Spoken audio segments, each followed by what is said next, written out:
The head of U.S. tech giant Palantir is courting controversy with a new book. CEO Alex Karp's Technological Republic calls for a unification of the digital sector and the military-industrial complex, and an apparent return to stances of the Cold War.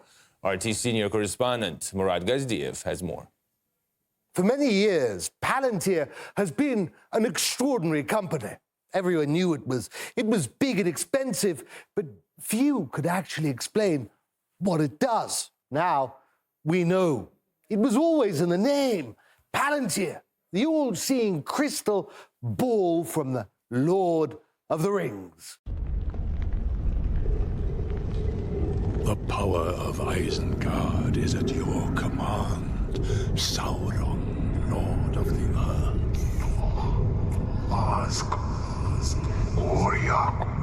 Build me a home worthy of Mordor. It's striking how much of a resemblance that scene has with reality today. Except, of course, it's much more terrifying because Tolkien is fiction. Palantir isn't. As you can see, it's not just one data feed, it's multiple.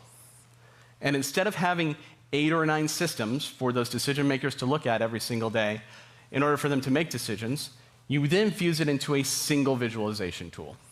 The single visualization tool allows you to select, deselect different types of data, look at different approaches to data, but more importantly, action from the same system that you're trying to develop your workflows around.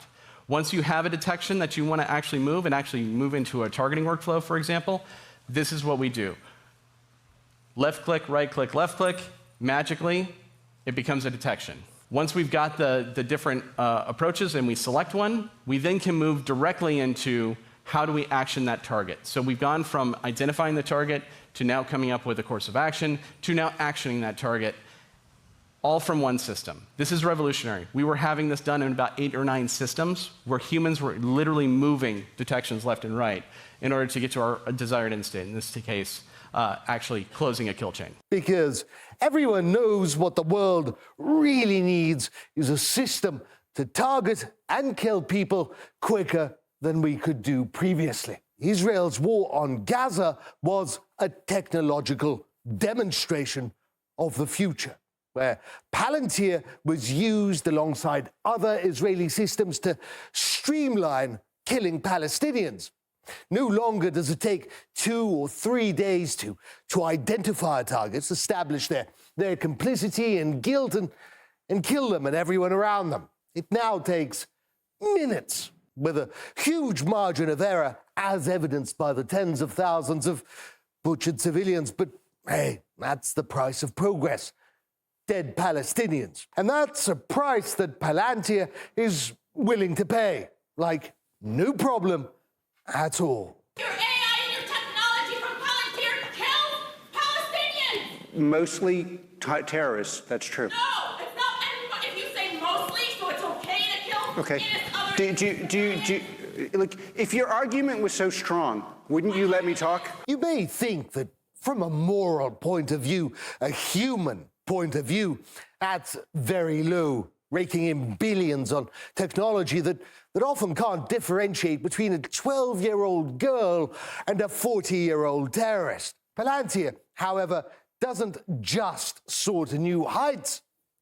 It also sinks to new depths, as outlined in a book that is essentially a manifesto written by Palantir's CEO, Alexander Karp, and endorsed by the company. Point 1. Silicon Valley owes a moral debt to the country that made its rise possible. The engineering elite of Silicon Valley has an affirmative obligation to participate in the defense of the nation. It sort of sounds neutral, corporate talk, but this statement affirms that Palantir serves the United States. Everyone else who has just had a lesson in what the United States thinks of them, America's closest allies in the Gulf and Europe, thrown under the bus. Palantir wants to help only America in throwing enemies and allies and everyone in between under the bus. Point 4. The limits of soft power, of soaring rhetoric alone, have been exposed. The ability of free and democratic societies to prevail requires something more than moral appeal. It requires hard power, and hard power in this century will be built on software. Palantir has built software to direct armies. Instead of writing software to control a tank, it has written programs to control all US tanks at the same time. Full control. Where to put them, where to move them, where they shoot at. The same for all jets and ships, missiles and rockets. Palantir wants to be involved in every single kill on any battlefield the United States finds itself on. Point 6. National service should be a universal duty. We should, as a society, seriously consider moving away from an all-volunteer force and only fight the next war if everyone shares in the risk and the cost. Problem is, Peter Thiel or Alex Karp, they can't possibly write the software and be on the battlefield at the same time. Someone has to pull the trigger. When Peter Thiel and Alex Karp's program tells them to do it, pull the trigger, live with the consequences, and get fired back on. And Palantir proposes everyone else to share the risk and cost of, killing innocents and dying. I can't imagine many Americans would volunteer to go fight in Greenland or Iran while being controlled, essentially like bots, by Peter Thiel's software. Point 15. The post-war neutering of Germany and Japan must be undone. The defanging of Germany was an overreaction for which Europe is now paying a heavy price.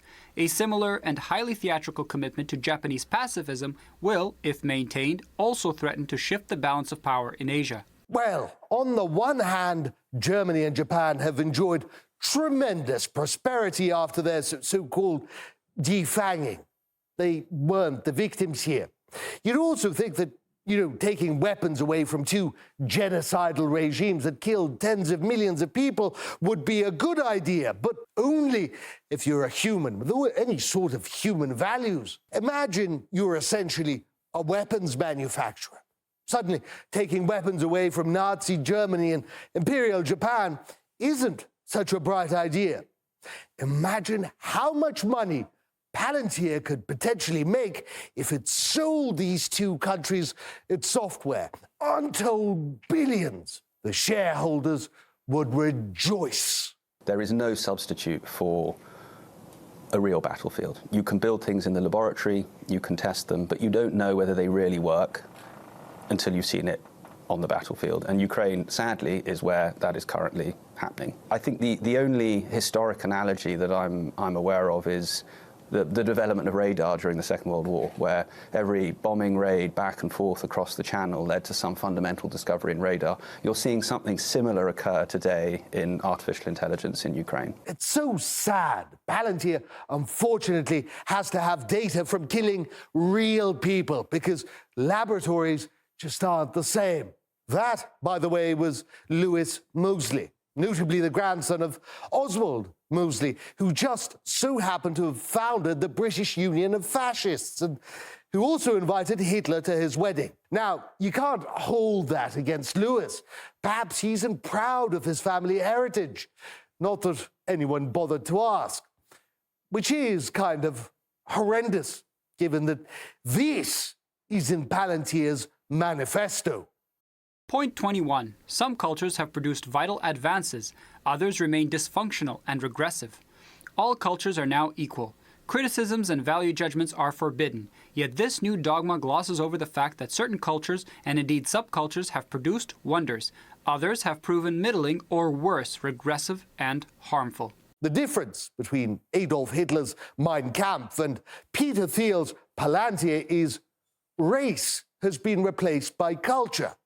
The meaning is essentially the same. If we take the statement at face value, white cultures are superior to African cultures, or Latin American, or many Asian cultures, on the basis that some white states have a space program and high-tech industries. It is insane how much vile ugliness is in that statement. Palantir's essential manifesto. Insane. But the same can be said about the private lives of many of the rich, the elites. Point 18. The ruthless exposure of the private lives of public figures drives far too much talent away from government service. The public arena and the shallow and petty assaults against those who dare to do something other than enrich themselves has become so unforgiving that the Republic is left with a significant roster of ineffectual, empty vessels whose ambition one would forgive if there were any genuine belief structure lurking within. He has a point. Why is it that the poor can discuss which billionaire went to Epstein's Island? What business of the poor is it that some respectable 60-year-old billionaire is having sex with trafficked teenage girls? The poor have no right to talk about Peter Thiel's long-time relationship and friendship with Jeffrey Epstein, just like they have no right to ask Louis Mosley about his uber-Nazi grandfather. That is the world Palantir believes in. And also the Antichrist. I should not need to remind you that in the sort of quasi-mythological New Testament account, the slogan of the Antichrist is peace and safety. The Antichrist probably presents as a great humanitarian, great philanthropist, as an effective altruist, all of those kinds of things. We're told that there's nothing worse than Armageddon, but perhaps there is. Perhaps we should fear the Antichrist. Perhaps we should fear the one world totalitarian state. Palantir is a dangerous tool, Saruman. Why? Why should we fear to use it? They are not all accounted for. The lost seeing stones. We do not know who else may be watching. The hour is later than you think. Palantir is literally named after a tool of evil from Lord of the Rings. No black and white about it. Palantir's chairman is obsessed with the Antichrist, and he can't decide if he wants humanity to live or not. You would prefer the human race to endure, right? You're hesitating. Yeah, well, yes? I don't know. I would. This is a long hesitation. This is a long hesitation. There's so many questions implicit in this. Should the human race survive? Yes. Okay. But I also would I also would like us to radically solve these problems. Right. And so it's always, I don't know, transhumanism. Palantir's manifesto is a corporation's erotic dream. Go read the entire thing. It'll do you good. It's horrendous. The truly terrifying part is that while you and I, we stand here and we shake our heads and discuss how awful this techno-fascist future would be, Palantir and Peter Thiel and their friends are turning it into reality. There's no cameras to film the process, but look around. Look at Gaza. That is the future Peter Thiel wants, and he is very good at getting things done.